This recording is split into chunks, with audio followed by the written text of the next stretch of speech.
Alright, you guys win. Part 2 of the Strange Pokemon video is finally here. You guys absolutely crushed it on the last one, and that video quickly rose to the #1 video on the channel by a landslide. So I thought I might as well give the people what they want. Listen, we're all suckers for a trip down Pokemon memory lane, myself included. Besides, hearing everyone's different theories to these strange Pokemon down in the comments was super cool. On top of that, a lot of you had great suggestions for more Pokemon, so keep your eyes peeled, you might see your pick in this video. If you haven't seen part 1, I'll leave a link in the description. I'd honestly highly recommend it.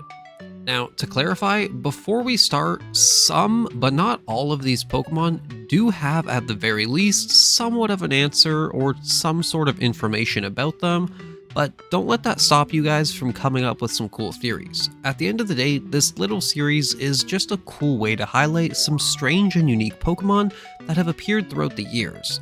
So with that said, let's hop into our first Pokemon. First up, Pudgy-Pidgey. This large and in-charge bird first appeared in episode... Wait, you really thought we were going to cover an overweight Pidgey? The only strange thing about this bird is the lack of flying it does. Now, don't get mad at me for including this, you guys asked for it. Now, seeing as we talked about giant Pokemon quite a bit in the first video, it's only right we include one here as well.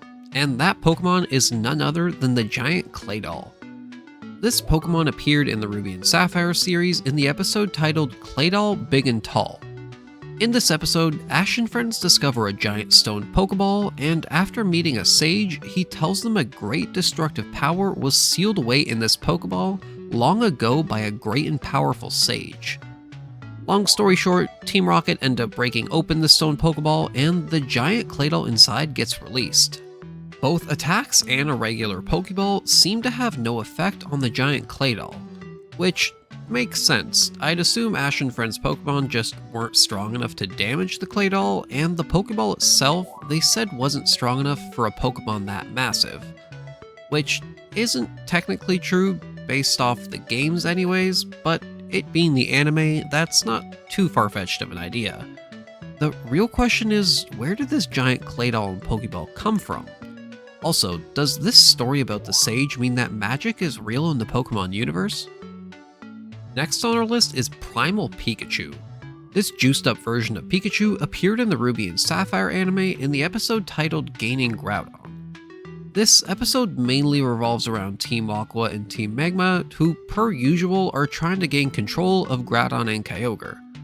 When things start going south, Ash's Pikachu ends up grabbing the blue orb, which he ends up absorbing, turning him into Primal Pikachu. As you can see, Pikachu ends up getting red markings all over him on top of gaining a massive power boost. Now, although we know how Pikachu turned into this, he touched the orb, I think the other question here is more so how is that even possible? This is the only instance where we've seen the orbs affect a Pokemon other than Groudon and Kyogre themselves. Up next is Ghastly. Well, sort of. It's more so what Ghastly turns into that's interesting. In the very first season in the episode titled The Ghost of Maiden's Peak, Ash and friends encounter a Ghastly pretending to be a girl from 2,000 years ago. After figuring out it was indeed just a Ghastly, multiple Pokemon attempted to battle it, but to their surprise, the Ghastly changed the way it looked depending on the Pokemon, such as a mousetrap for Pikachu or a fire extinguisher for Charmander. The real interesting ones are what it turned into against Ekans, Bulbasaur, and Squirtle. For Ekans, Ghastly turned into an actual mongoose to scare it off. As for Bulbasaur and Squirtle, the Ghastly turned into a fusion of Venusaur and Blastoise. Now, although ghost types making illusions isn't really too strange or out of the ordinary, it both turning into a real-world animal and a Pokemon fusion is pretty interesting. Besides, the Venusaur fusion was another highly requested one. Now this next one, although I myself never really put too much thought into, it was brung up a couple times, so I did want to at least mention it. And that Pokemon is Ho-Oh. The golden Ho-Oh Ash sees in the very first episode of Season 1 to be exact. As for why it's gold, well, I myself kinda just chalked it up to either it being a nod to Pokemon Gold and Silver, the next game set to come out, or honestly just creative liberties the anime took to make Ho-Oh look more majestic or intriguing. But that's just me. What do you think? Now, you can't have Ho-Oh without its partner in crime, Lugia. Or in this case, Baby Lugia. This Pokemon appeared in 3 straight episodes in the anime. The plot itself doesn't matter too much in this case, it's more so the fact we're seeing a baby version of a legendary Pokemon. We all know legendary Pokemon can't breed, at least in the games that is. Now, outside of the games might be a different story. I think it's pretty much all but confirmed that there are definitely multiple of the same legendary Pokemon, meaning legendaries breeding would have to be a thing. At least most. I feel like legendaries like Dialga and Palkia might not breed, but then again, it might be possible. Pokemon doesn't tend to stick to just one timeline when it comes to their movies, animes, and games, so it can get kinda confusing. If you've made it this far and are enjoying the video, consider liking and subscribing. That said, it's time for the next Pokemon. Now this next one is one everyone should know, but honestly because of that, it's often overlooked. A couple of you actually brought it up in the first video, and that's Team Rocket's Meowth. Visually, he looks the same as any ordinary Meowth, other than the fact he walks upright. But the weird part is how he can talk. Now yes, there's an episode that explained he taught himself how to speak like a human to impress a female Meowth. But that doesn't really explain how he did it. If he could so easily learn to speak like a human, does that mean every other Pokemon can too? And if that's the case, why are talking Pokemon not a common thing we see? Up next, the Blue-Eyes White... sorry, wrong franchise. The Blue-Eyed Pikachu. First appearing in the episode titled The Pikahuna, this Pikachu named Puka not only had blue eyes, but it also had the power to sense waves.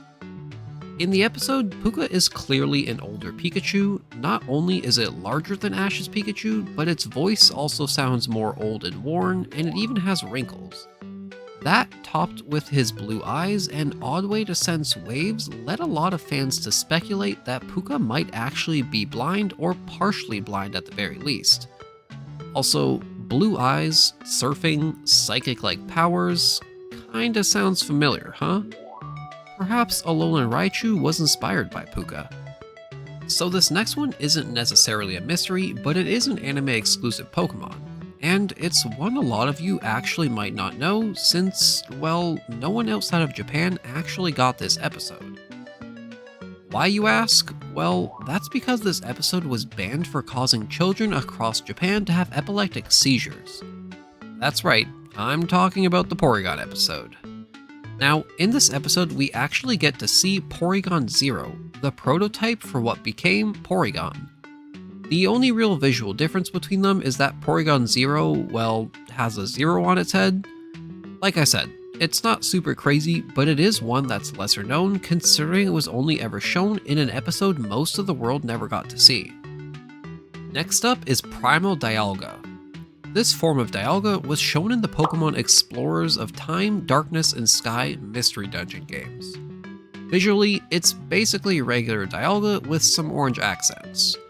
As for an explanation, well, Primal Dialga is stated to actually just be regular Dialga who lost control of his ability to control time due to the temporal tower collapsing. Once again, this is one we have an explanation for, but seeing a cool new form exclusive to a game and a mystery dungeon game at that is still pretty cool. Now before we get to the last one, I just want to give an honorable mention to the clones.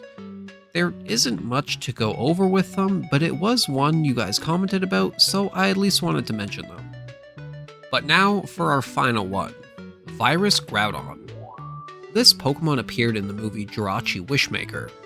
As for its origins, well, it was created by a scientist who used Jirachi's powers in an attempt to create a Groudon using a small fragment found by Team Magma. As you can see, things didn't go as planned, and the combination of Groudon, Jirachi's power, and the scientist's bad intentions led to the abomination that was Virus Groudon. While having the appearance of Groudon, this Pokemon was made of an almost ooze-like substance taking the form of Groudon. With its weird blue tentacle-like things coming out of its body, its only goal was to suck up the energy of all living things. That included both people and Pokemon, as well as the very ground it walked on. Thankfully, Ash and friends were able to destroy it. Which Pokemon from this list was your favorite? And be sure to drop whatever cool ideas and theories you have in the comments as well. Once again, if you haven't seen part 1, I'll leave a link in the description. And as always, a big thank you to our channel members. If you're interested in having your name at the end of every video, along with other cool perks, click the join button below. Until next time, keep exploring, keep catching, and as always, stay legendary.